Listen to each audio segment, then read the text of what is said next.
Hello everyone, welcome to this episode. Today we have with us Mr. Prateek Sharma. He is a clinical psychologist. He recently completed his M.Phil degree from NIMHANS, and I am very thrilled to have him here with us to discuss NIMHANS, his experience, and his new journey as a clinical psychologist. So, thank you for agreeing to do this, Mr. Prateek. Thank you. Thank you so much for having me. I think I am as excited because I think this is the first time after NIMHANS I'm speaking about. So, yeah, thank you so much. Yeah, so we won't be discussing the how to get into Nimhan's thing because Pratik has already put out a very helpful, very insightful live on that, which is on his Insta. So do check that if you want to know how to get into Nimhan's. All the book recommendations, I found them very helpful. I noted down everything, so that was very helpful. So I want to ask you right now, firstly, that what was your experience like in Nimhan's? Like, say once you get in, we are talking about that. What was your experience like?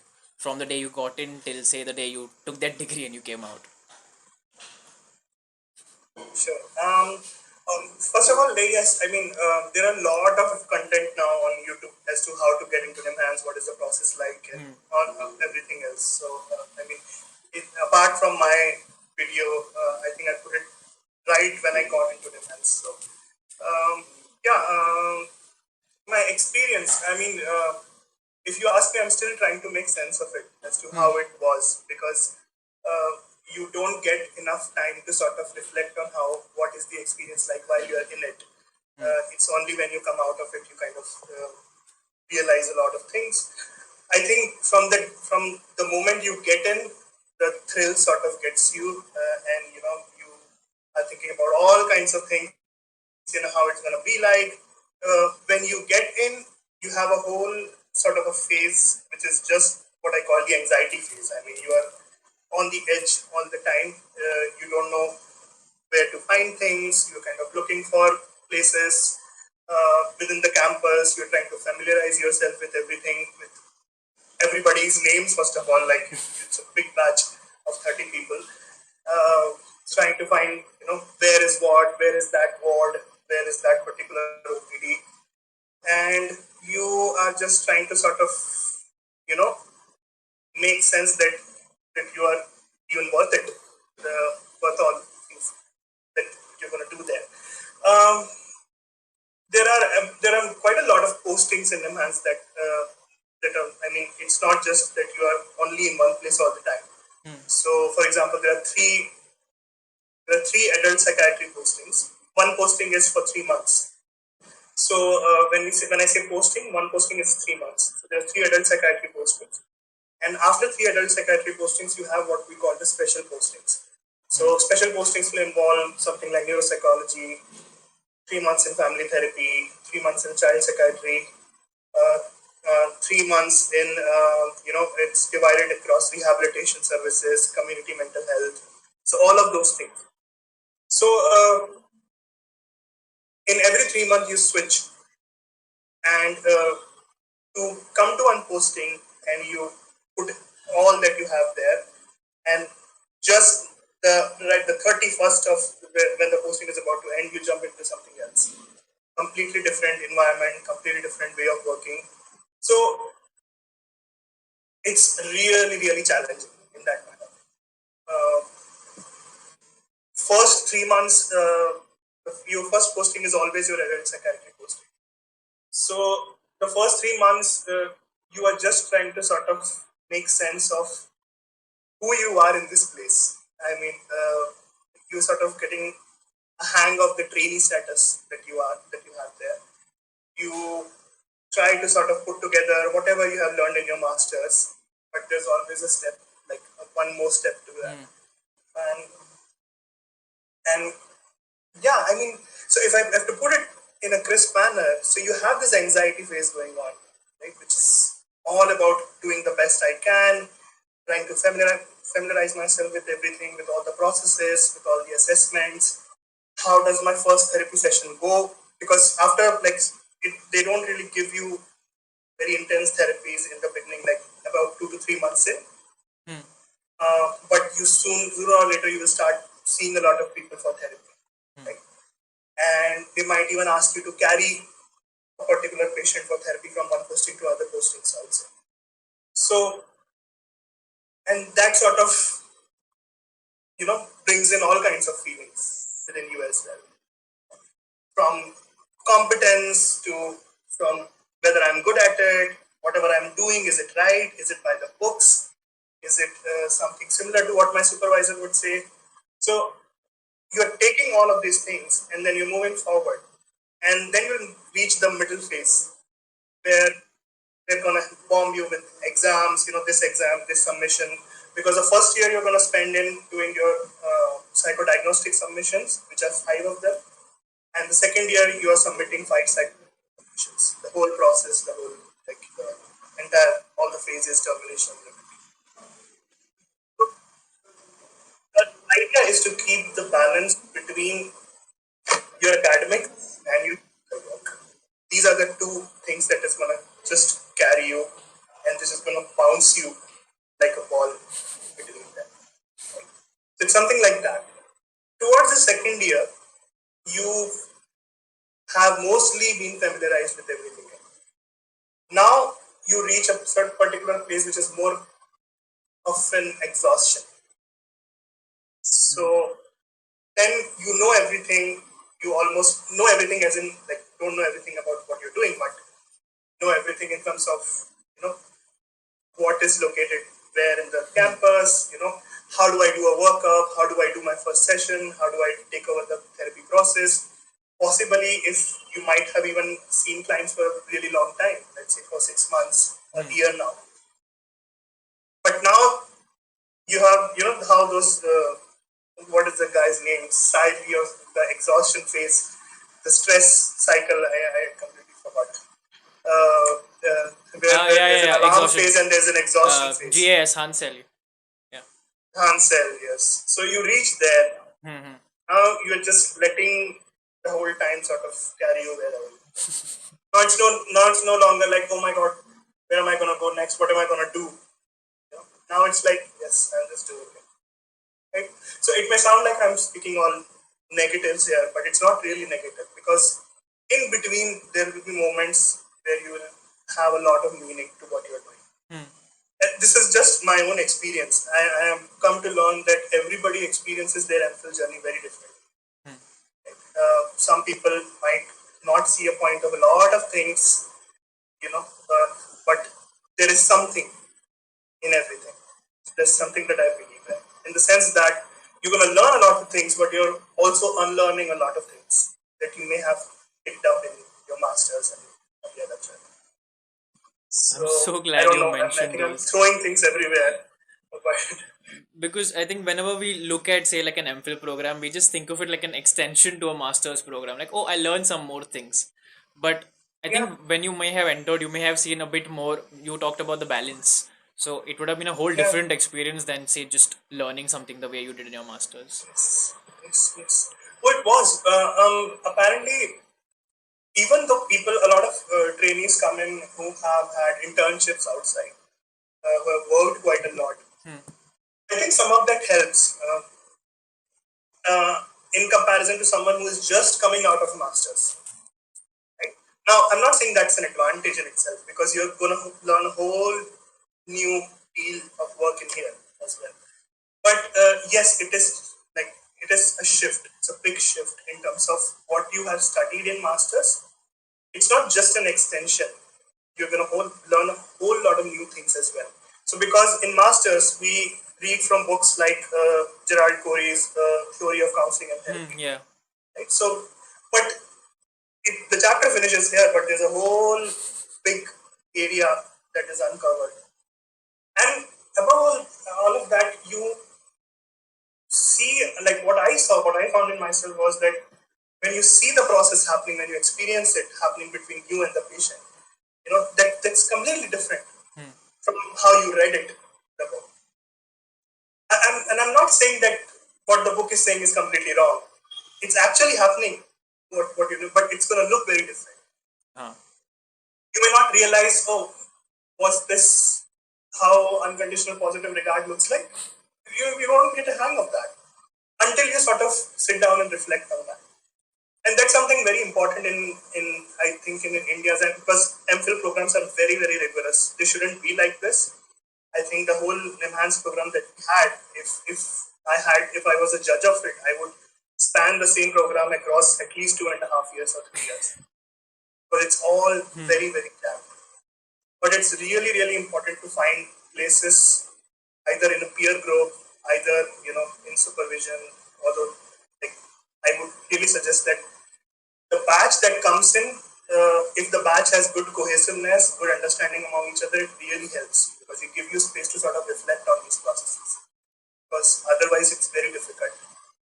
So, in fact, we were lucky enough in our batch to have a peer group, and I sort of started a peer group in which every week or every 2 weeks we'll at least meet once and talk about all of these things, talk about what is happening with us, about our patients, about sometimes there's a common theme that we are discussing, empathy, something like that, and people are talking about their therapies, their cases, very confidential when you like taking care of all of those things.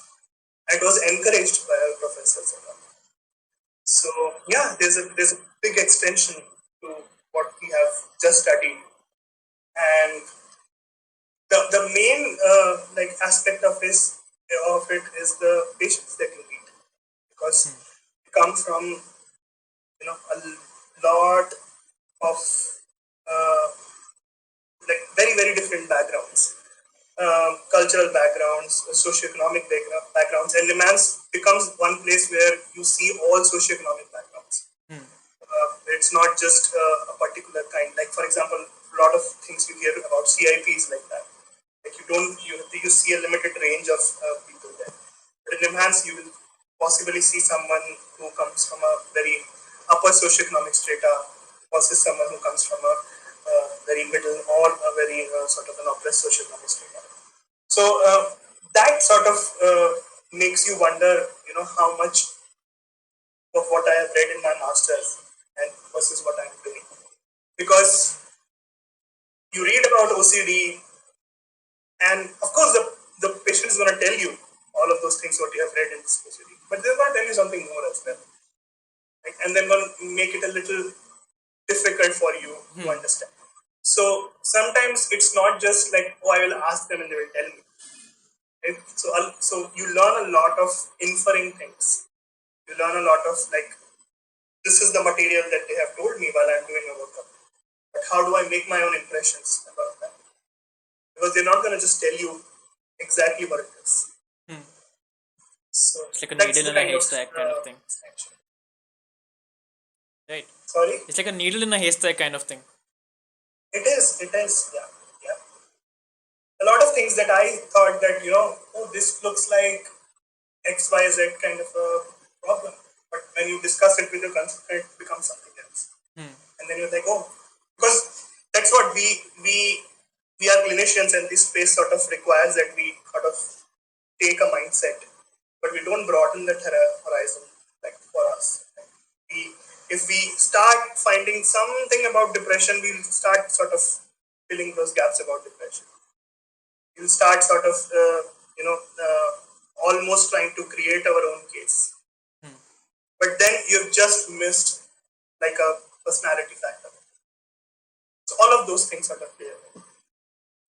You mentioned that you had a class of 30 for your batch. I'm personally very curious. How many guys are there? I think George, I think six or seven. That's a lot. Yeah. Lot more Yeah. than usual. Yeah. This time, I think the batch junior to us, like junior, like the batch was just arrived. I think they're quite part of that. He's saying 8 or. Was it similar in your masters as well? Oh no, my masters, I was the only one. We have just 3 guys, including myself. Good numbers, good numbers. Yeah, I mean that's. I think that's a completely different discussion altogether in terms of how the gender segregation is in this. I mean, there's a lot of factors to it. It's not. I don't think it's just about whether there are less men, people who identify as men, but yeah. But yeah, it's just 6 of us. Yeah. So anything you want to tell me about the training at NIMHANS? Of you told me how rigorous it is, but anything more in specific about what it's like, what it could contain? So uh, you enter. The first thing that you're going to learn is how to take workups, how to Hmm. do screenings in the OPD, the psychiatric Hmm. workups, and that's a whole cycle in itself. If you are someone, so we have six running adult psychiatry OPDs. Sorry, 6 units, which are 6 different units. All units share one, like 2 days of the week, right? So, for example, first day of, so you have 2 days of OPD. First day you have the fresh OPD. You see a new swarm of patients. Hmm. Everyone who is first time coming to NIMHANS. The second day you're going to see old patients who are coming for follow-ups. Hmm. Right? So it's about learning how to do workups with fresh new patients, doing screenings or workups. Screenings is the short form of history taking. Workups are longer. So let's say in a day, in a one OPD, you get 3 screenings and one workup, Hmm. or sometimes even more than that, like the busier the OPD is. And the second day, you're going to do follow-ups. Like you're going to ask people. They come in, they're coming after 3 months of medications and everything. You're going to ask them how they're doing, how they have been doing, are they taking their medications on time, how their sleep is, appetite is. So you sort of fill in those things. All OPDs, in any of the unit that you go in, they're going to teach you all of that.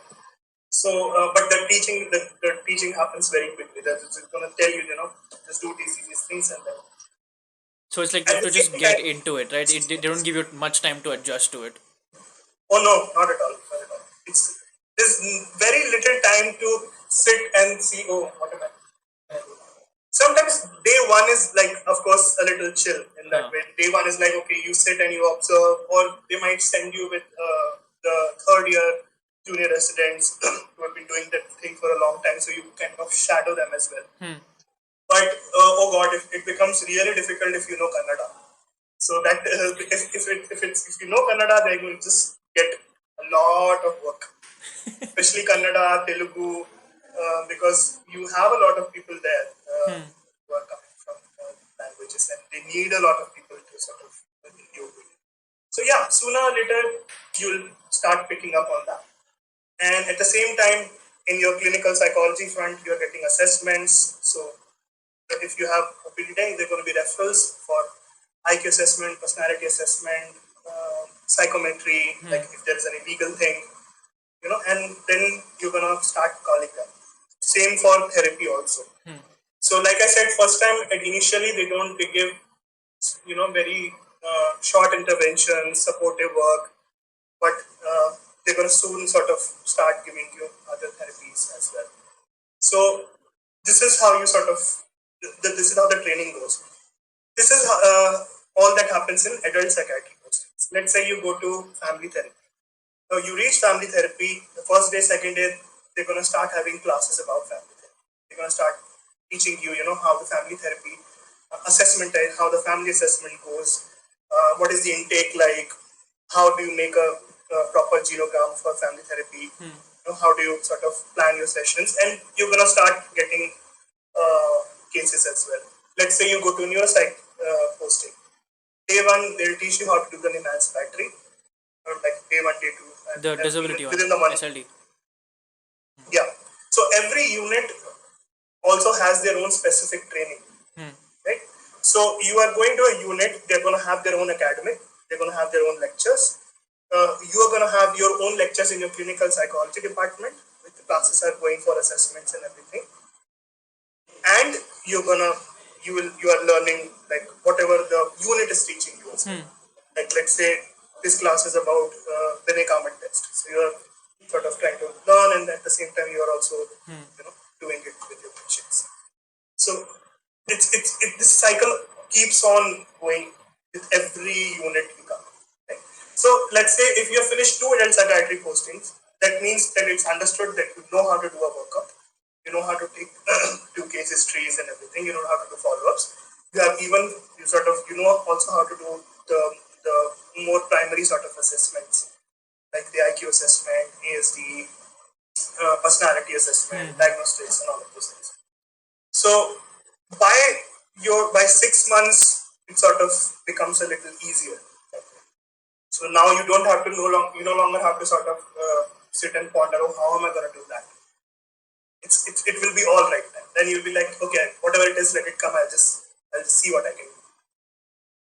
So I wanted to ask you that with the knowledge that you currently have, if you could go back, is there something that you'd do differently when you just started out? That's a very good question. I have to think how to answer that. Uh, I'm not sure actually because it's the unfamiliarity of the place which sort of you know makes it difficult for you to imagine what else you could have done. Because every day is something new that you would learn. In the sense that uh, my posting for neuropsychological rehabilitation, I mean, there's a separate posting for neuropsychology where you do assessment, but there's a separate posting where it's just rehabilitation. And I went to the rounds and I saw in those rounds you just see patients who have had like very severe brain injuries or they're just out of surgery and now they are in rehab. And it was a completely different experience. It was my second last posting towards the end. Right? Then I went to community mental health. It was a completely different experience. Now, at one end, I know what to do. Like I know how to talk to them. I know how to sort of do intakes. I know how to do assessments. Everything I know now by now. But it's very different when you enter the posting when you see that environment because every unit has a different kind of environment.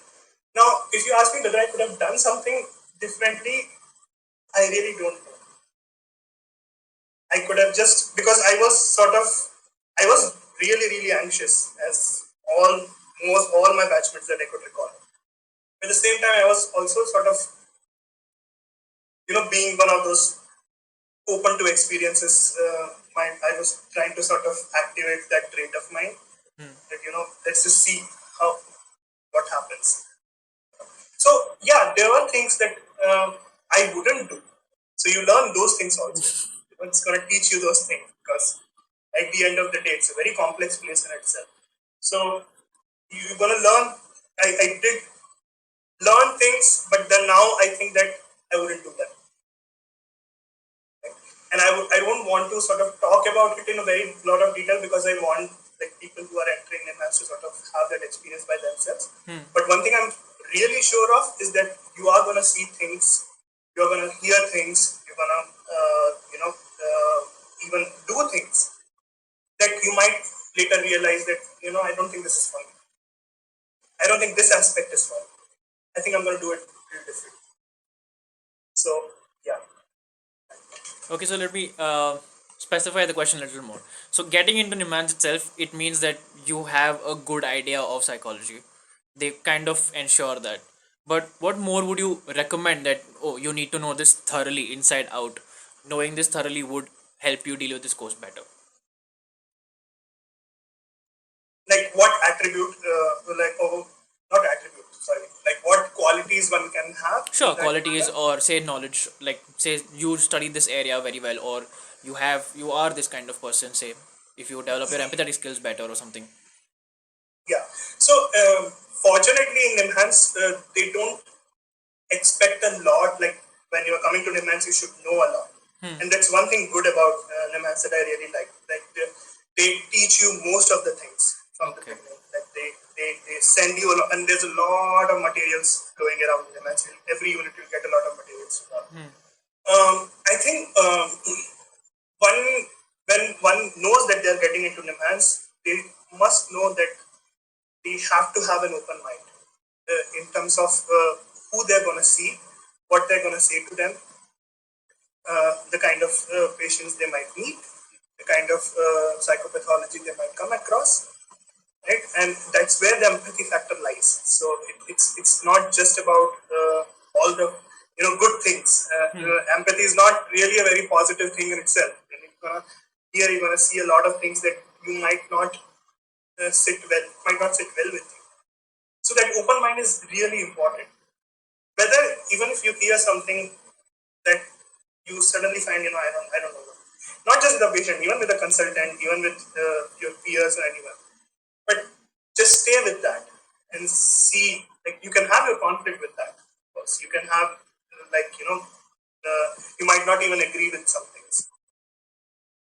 But just try to have some kind of an observership to that, like in terms of just try to see how it is happening, why is it happening. Like, I was really really angry about when I went there with, like, I'm going to do long term therapies because I really like long term therapies, and therapies are done well when they're done in long term. Now, but when I went there, I really found the value of doing some short interventions or tailoring it to the need of the patient, tailoring it to, because the patient is going to stay in the ward for about 2 weeks, 3 weeks, and I had sort of realization back then, even though I wouldn't agree with some of the things that we say. So it's really important to have an open mind. I think one factor that I almost talk about all the time when someone asks me is curiosity.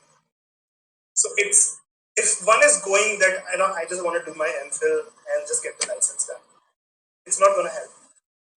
You'll get a license, you'll pass it for sure, but you may not be able to do justice to the people who you see, unless you are inherently curious, unless you're curious about what might happen between you and them, unless you're curious about. So by curious, I don't mean to say, what's going to come. I mean to say that you are sort of open to what is being said to you and open to what you are saying to them as well. I'm trying to think of an example, but it's almost like you are able to sort of open yourself to all kinds of experiences that come your way, in terms of, because I'm more inclined towards therapy. Someone might be more inclined towards doing assessments. We have people like that as well. But so when I'm talking about, I have therapy in my mind. So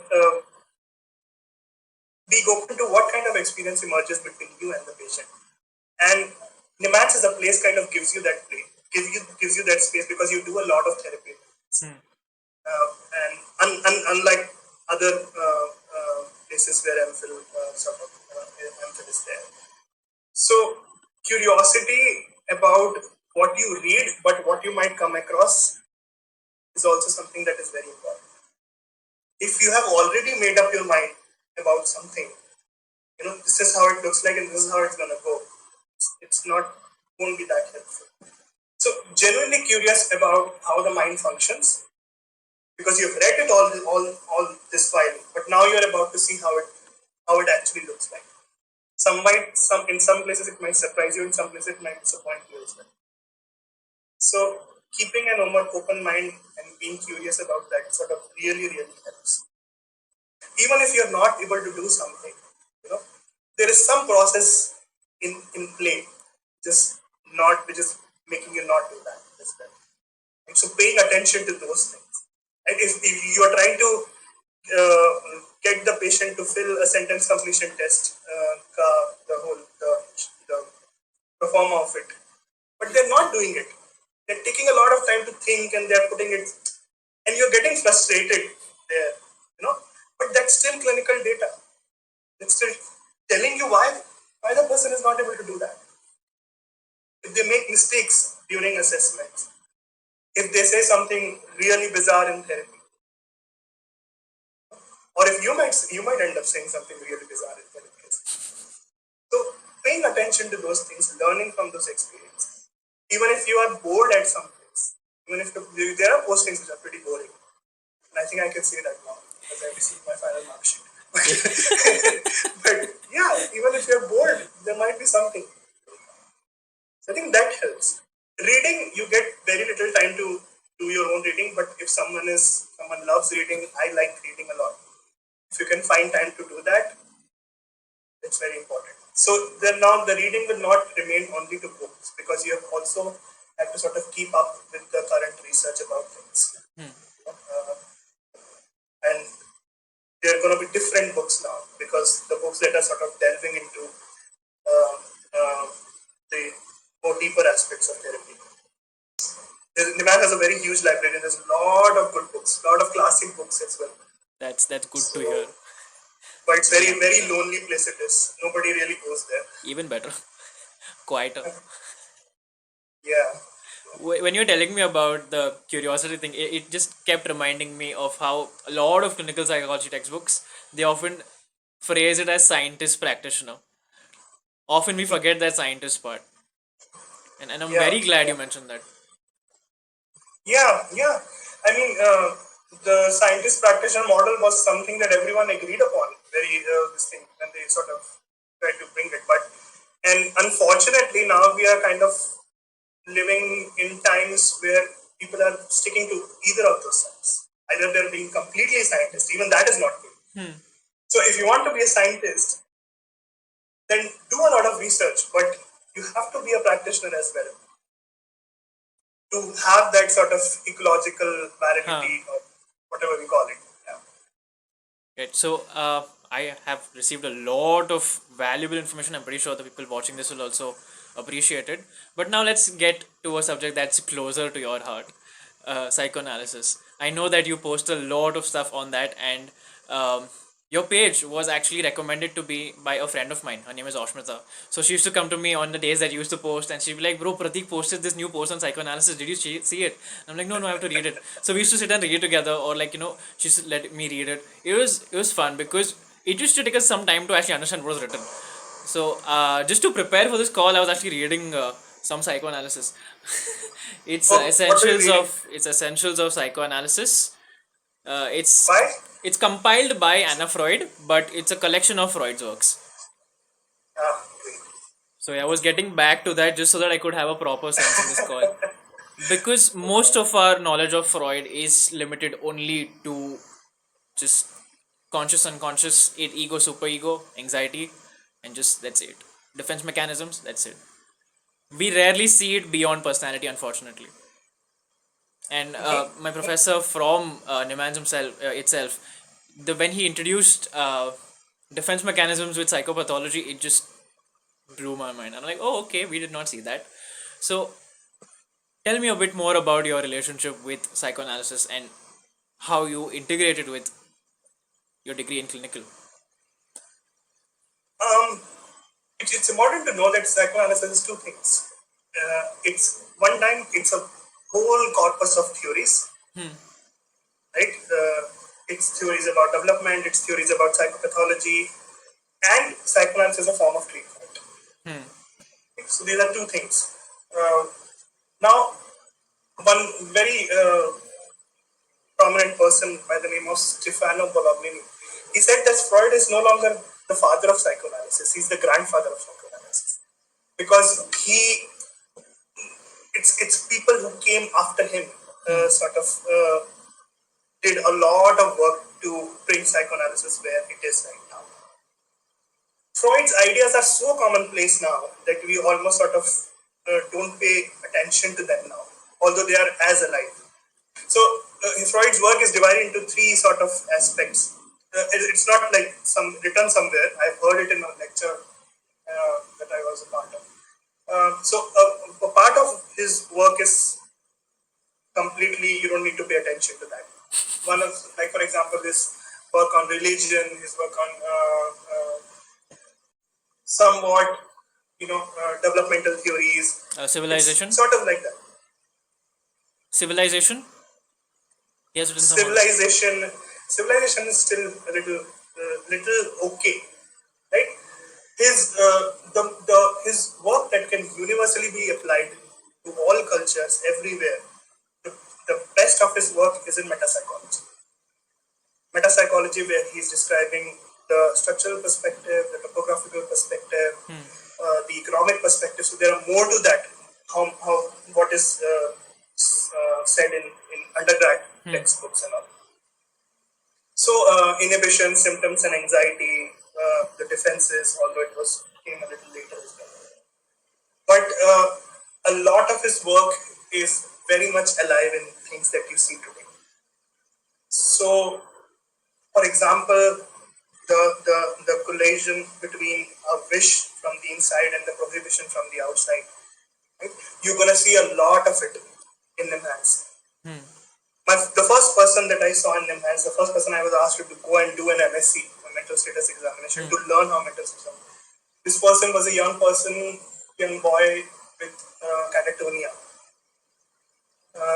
who didn't have any sort of biological sort of causation for it, didn't have much of family history, but a boy who sort of used to like a lot of romantic cinema, intimate things. He liked to watch that, and he was very religious, and his father was a very religious person, but very open-minded kind of person. I spoke to him as well, and then later he sort of, I'm just going to steer it faster.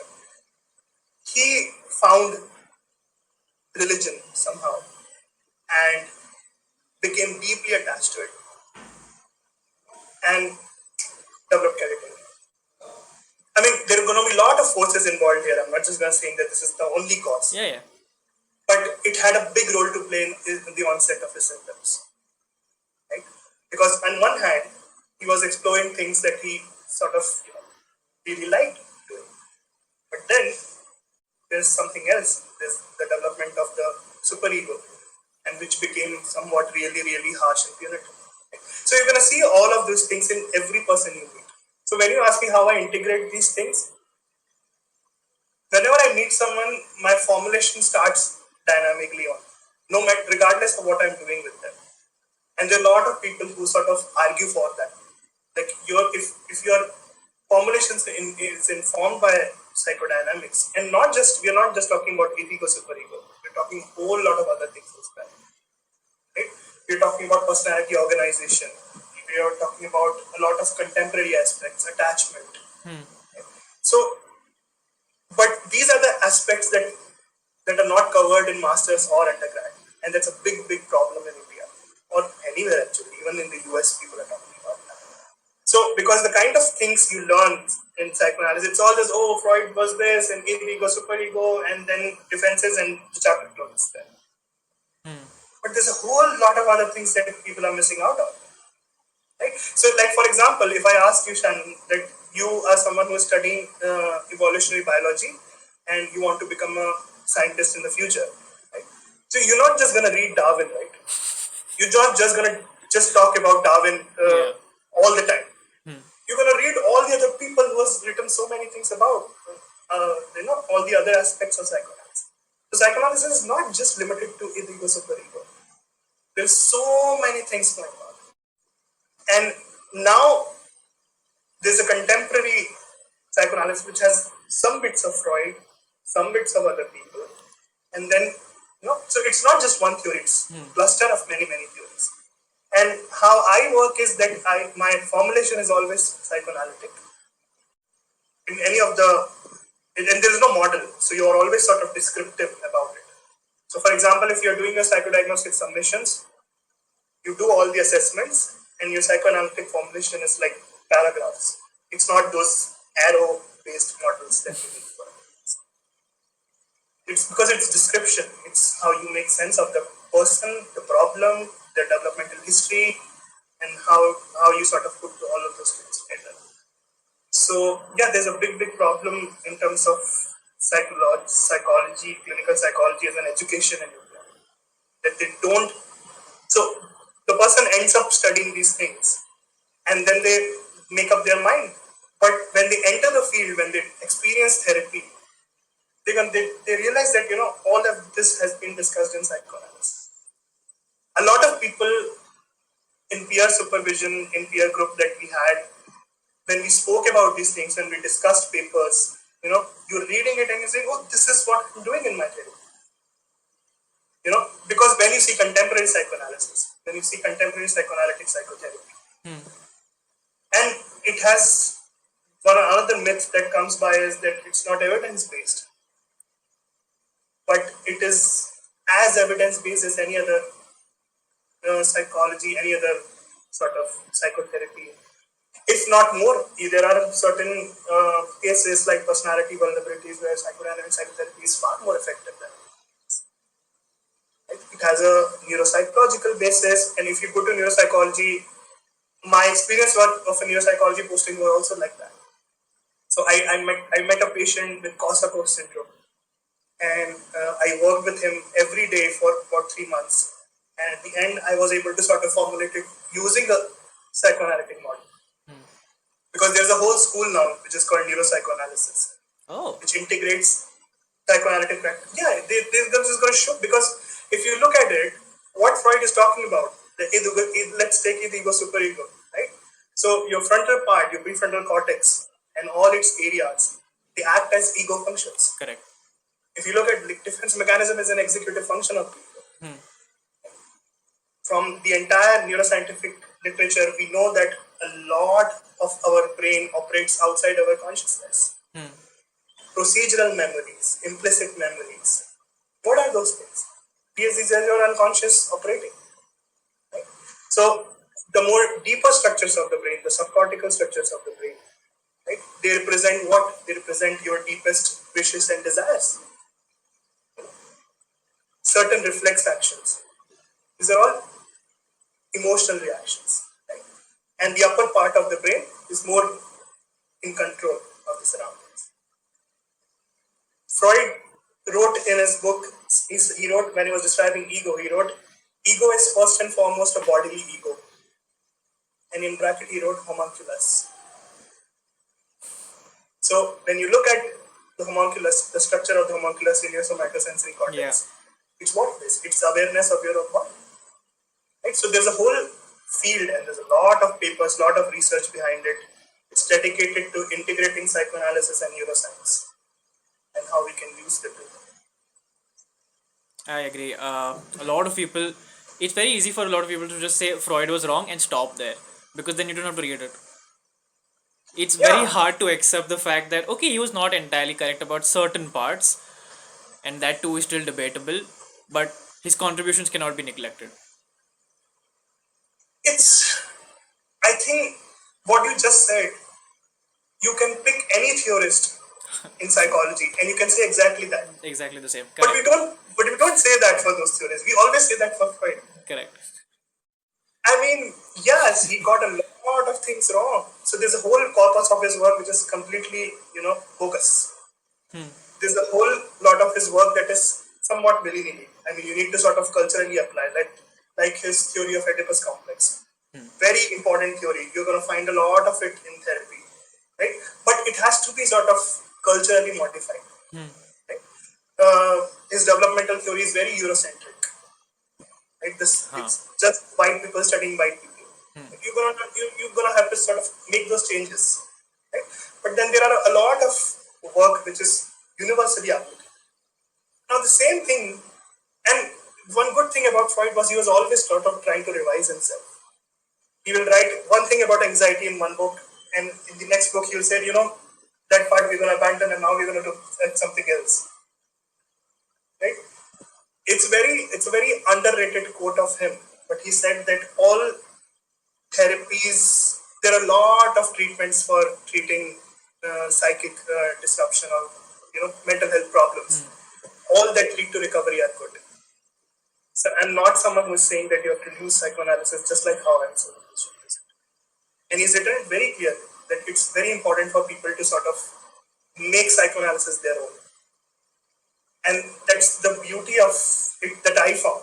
I don't know how other people might find it. Like, it always has space for different kinds of conversations. There's no rigidity whatsoever. There have been psychoanalysts and they are their worst enemies, actually, that they sort of made it a very rigid field, but it's really not like that. I have, like you mentioned, integration. So I have found to integrate psychoanalytic ideas while I'm doing exposure and response prevention with the patient with OCD.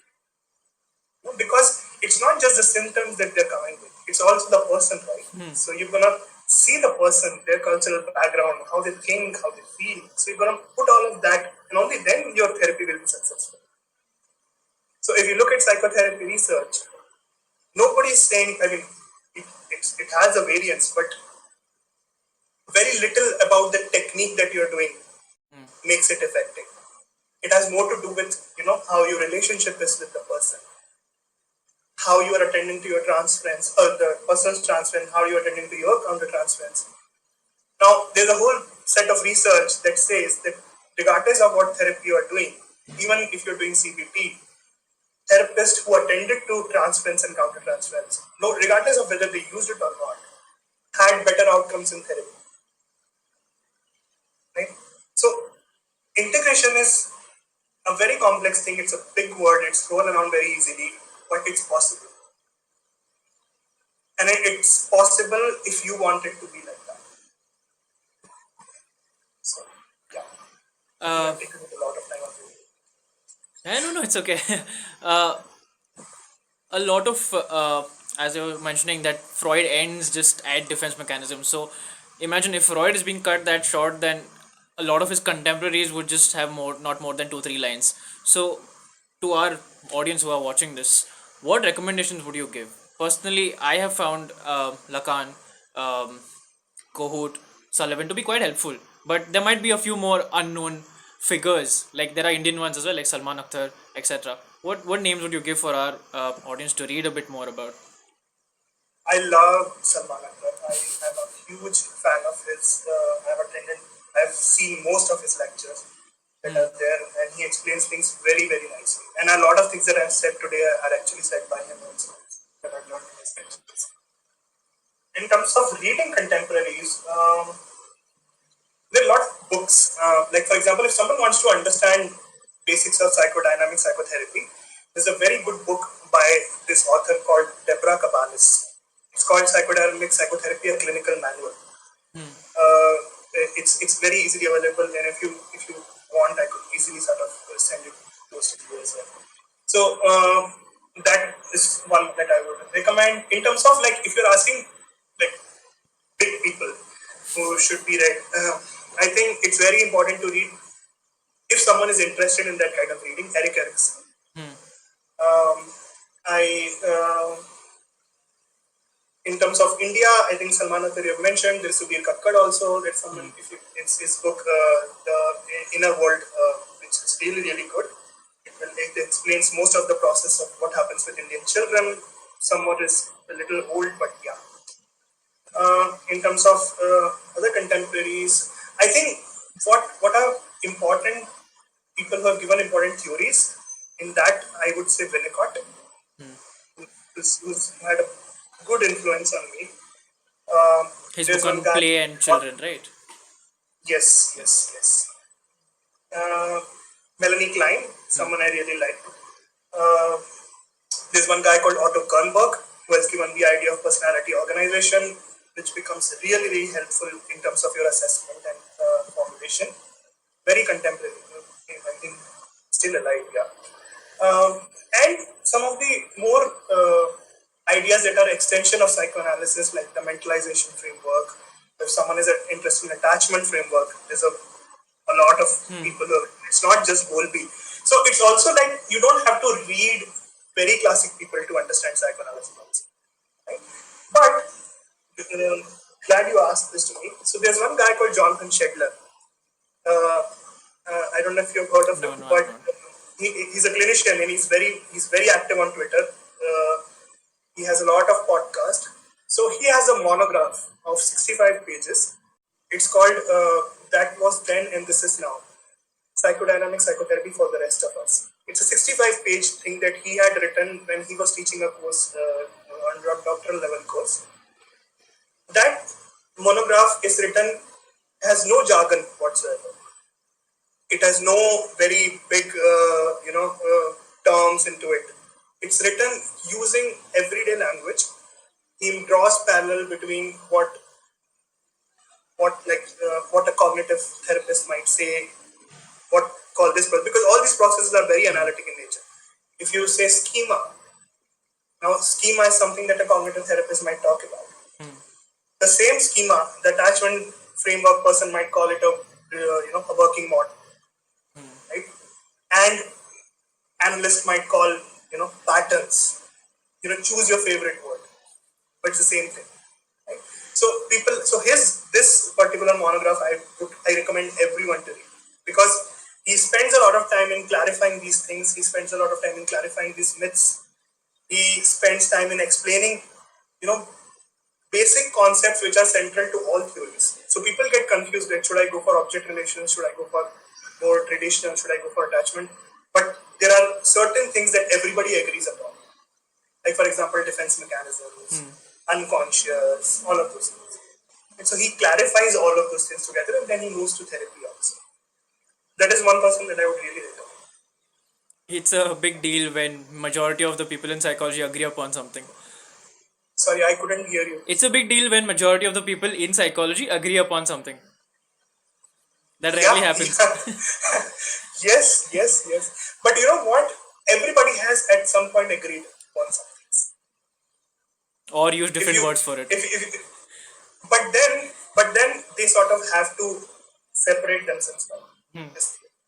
If you ask how Rogers developed his theoretical ideas, if you read his history, he was influenced by psychoanalysts. He was influenced by this guy called Otto Rank, who basically gave the model of what is it called? The word that we use, I'm forgetting the common word that we use in terms of alliance and I'm forgetting the word. But he was influenced by someone called Otto Rank, and Otto Rank, and there was one social worker by the name of Jeffy Taft, or Jessie Taft, who was of course in analysis when she was working, and her ideas and her work with children sort of something that Rogers was really keen on. So yeah, everybody has they all know each other and they all sort of, but at one point of time I think they can't handle being associated with other people, so they have to sort of separate. It reminds me Every theorist does it. Yeah, it reminds me of how much effort transactional analysis puts into separating parent, adult, child from id ego, super ego. Absolutely. But there, if you look further, they talk about similarities. Okay, so we've put a lot of time into psychoanalysis, but I know that no amount of time could ever do justice to this. We could be here talking for 3 years and it still wouldn't be enough, quite frankly, because of the amount of content that's there. And I actually agree that psychoanalysis honestly has to be written a little bit more simpler, because as much as I appreciate all the classical works, they're just not that easy to digest. It's not like you can just pick it up on an afternoon and start reading it. Especially Freud at times. I sometimes I doubt whether he's actually in his senses while writing it or under influence or something. Absolutely, and I think that's what I'm trying to do when I write on Instagram. Because the kind of feedback I get is not just from students or mental health professionals. It's also from people who are not into psychology. This makes really sense to me. But all I'm writing is reference to very classic papers, for example. And I think Salman Akhtar's work is very important because he has written about very common everyday life things, and then he has sort of praised and sort of expanded upon them. So yeah, it's very important to make psychoanalysis accessible, and I think that's what some of us are trying to do. I don't know if I'm one of them. I'm really a big fan of how you simplify your psychoanalysis, because I have this kind of saying that a lot of people, almost everyone wants to get to know themselves better. Those who want to know themselves best take up psychology. And honestly, that's not even false, because there's good research saying that a lot of psychology students take up the subject because of this. They want to know themselves better or what's wrong with them. Then we weave it into a different narrative. I mean, you have to have some level of neurosis, I think, to get into clinical psychology at least. Wounded healer. Yeah. Yeah. So now let's talk about your journey that you have recently started as a clinical psychologist. And I'm pretty sure you're still not used to being called that, or you're comfortable with that. Like, oh, I'm a clinical psychologist now. I'm still getting a hang of that. I think this might not be a very long answer. I think I'm still trying to make sense of it. Yes, it's very important to know that you're going to experience the shift of how the process of, let's say, therapy happens outside of your M.Phil as well. Because outside of M.Phil, you are getting into a more professional sort of a model.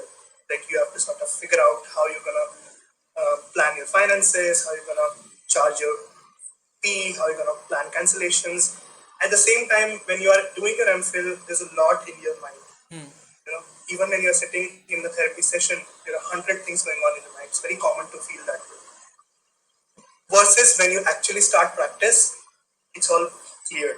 Now it's just you and them, and then you are trying to listen to them. And I think that's what I'm trying to get a hang of, and it's amazing, and it's really, really good. And I'm glad that I'm getting. I wanted to get into practice anyway after my MPhil, so I think I'm sort of glad, and it's going well. I wanted to do practice therapy in person, and I'm getting that in this organization. So that is also sort of working out well. I'm getting a hang of supervision, how supervision is like, and how actual supervision is like in terms of other than what I've had it. So yeah, I think it's a pretty good journey right now. I think. You're figuring things Trying out. to enjoy. It has its own frustration, of course, and it's a part of that. So. You were mentioning about this. You feeling a kind of an imposterism when you start. Is that how you felt when you started, or was it fine? Sorry, I didn't get that. Was there some feelings of imposterism? Will I be able to take it? Will I be able to handle it outside my MPhil setup after? Because I know a lot of students tend to feel this imposter feeling that will I be able to actually take up therapy? Will I be competent enough? When I finish MPhil, Correct. oh yeah, that feeling fear. is gonna come exactly when you have 2 to 3 months remaining, and when it's the last posting, if you're talking about NIMHANS, but at least 2 to 3 months before that is my formula. I don't know for sure, but it's gonna start settling in then, and it's gonna make you decide all kinds of things, whether you want to jump into PhD or whether you want to get into practice. So yes, it is adequately scary and anxiety inducing, because you're gonna it's a lot of feelings. First of all, you are getting paid for the work that you are doing.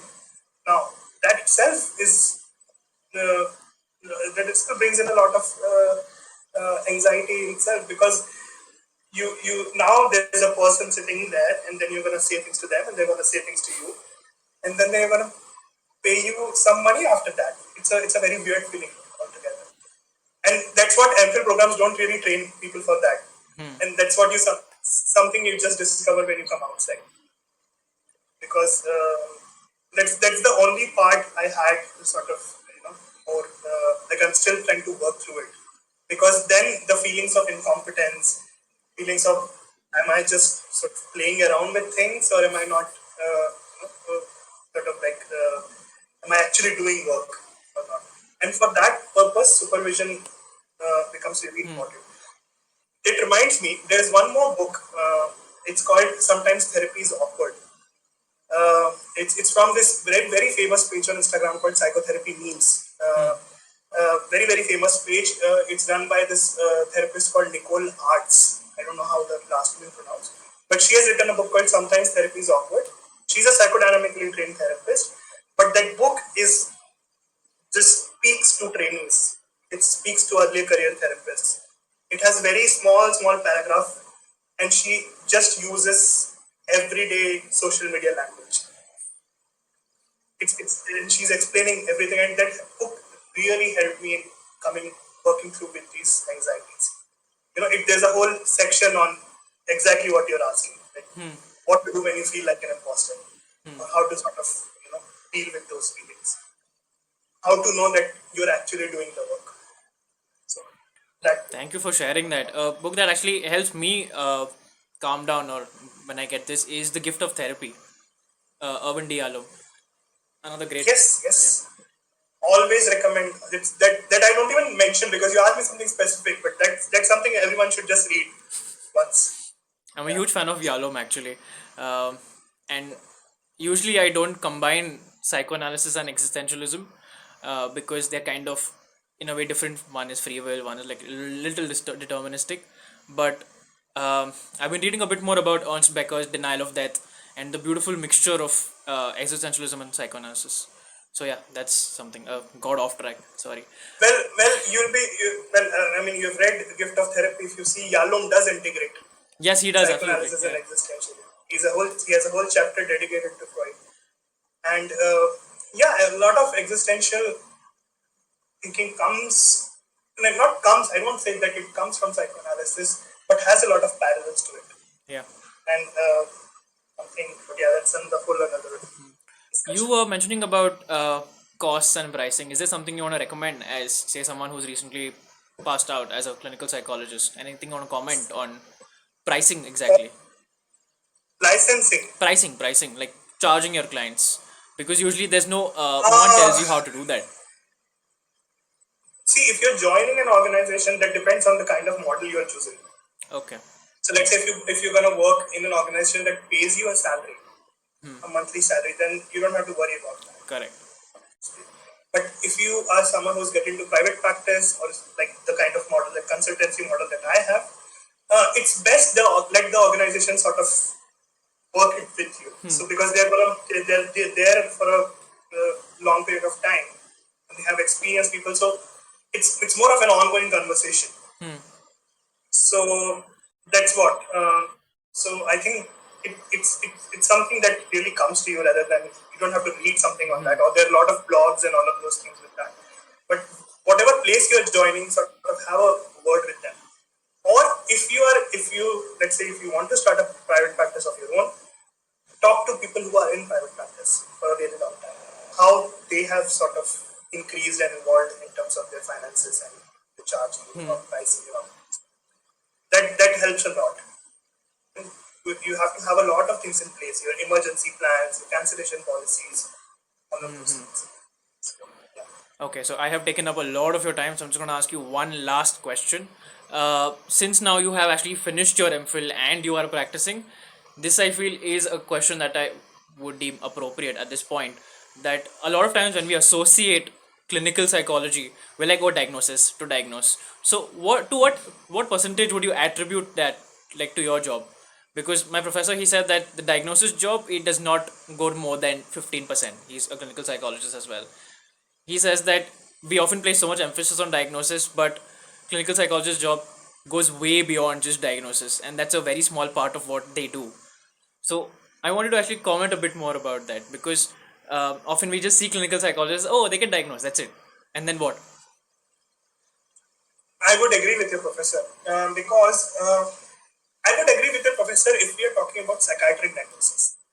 So, and that's something that needs to be clarified if you are someone into clinical psychology, because psychiatric diagnosis has a limited journey. Very, very important thing, gives you a lot of help in terms of clarifying a lot of things for a descriptive sense. That's what they're there to describe symptoms. That's what FISH is all about. That's what SIMS is all about. So you can Yes, actually understand the phenomenology of what the person correct. is I was just going to say that. Yeah. So psychiatric diagnosis ends there. It's 10% of the work. What about psychological diagnosis?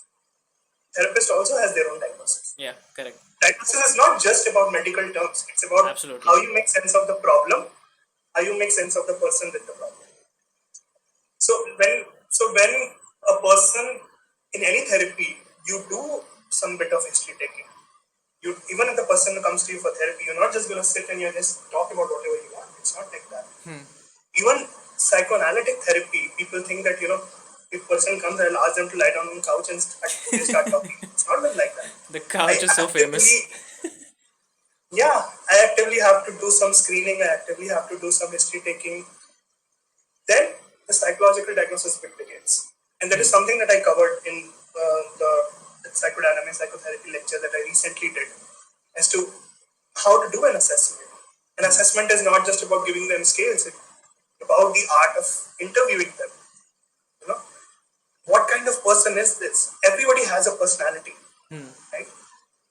And it's not all of those neo-5 traits. It's a lot more than that. It's about how they understand themselves, how they relate to other people, what kind of defenses do they use. So psychological diagnosis, like for example, how you create a person with OCD comes in, how do you fit it into Salkowski's model of OCD. Right? This person has more estimation of responsibility in them. This person has more estimation of threat. That's your diagnosis. You know, that's psychiatrist diagnosis. It's there because the medicine has to be given based on whether the person has depression or anxiety or psychosis for that. These are just three relevant things in there. So yeah, you professor is probably right. It's probably 50% of the work. I do it based on the kind of person I'm seeing. So it's based on the referral question as well. Like for example, patient comes and they have had multiple diagnoses and they want to clarify all of that. So you might just follow it in a bit psychiatric sort of a way. Correct. Yeah. We'll do a full history taking, talk to informants.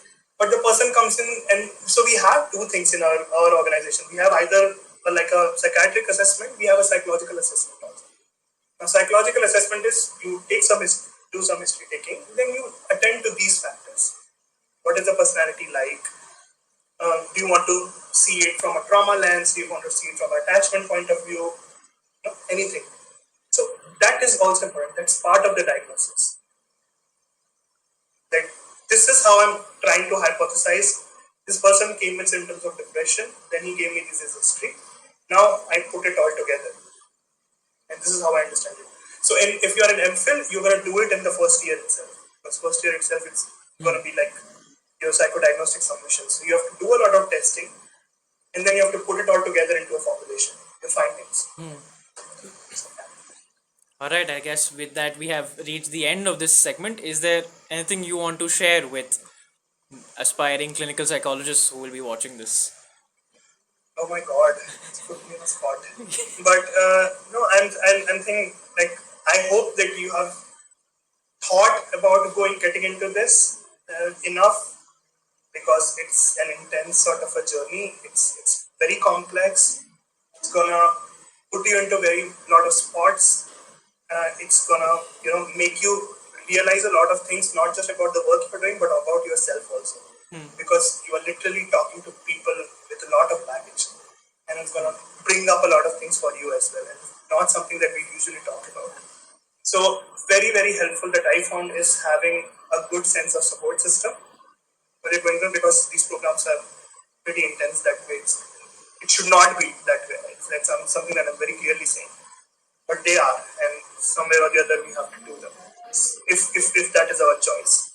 If that is not your choice, if you come to realize that this is not for me, I don't want to do it, I have like all the respect in the world for that person also. And it should be like that. Clinical psychology is not like a hierarchy of things. It's a different type of Correct. Yeah. the realm that you are getting into versus someone who chooses to do counseling psychology.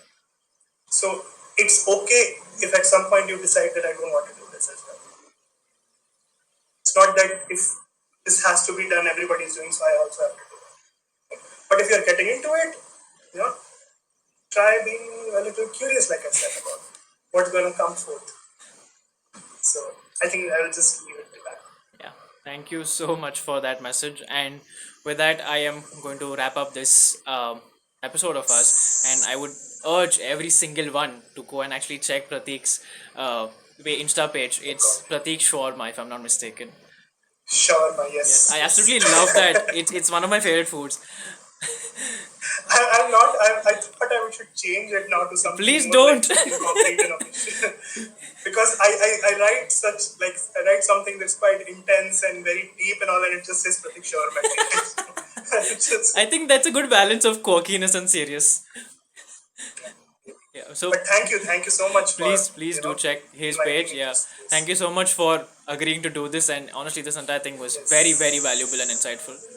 So yes. I'll also like just everyone who is watching this, they can just simply reach out to me, and I'll take some time, but I'll try to respond if you have any other questions. So yeah.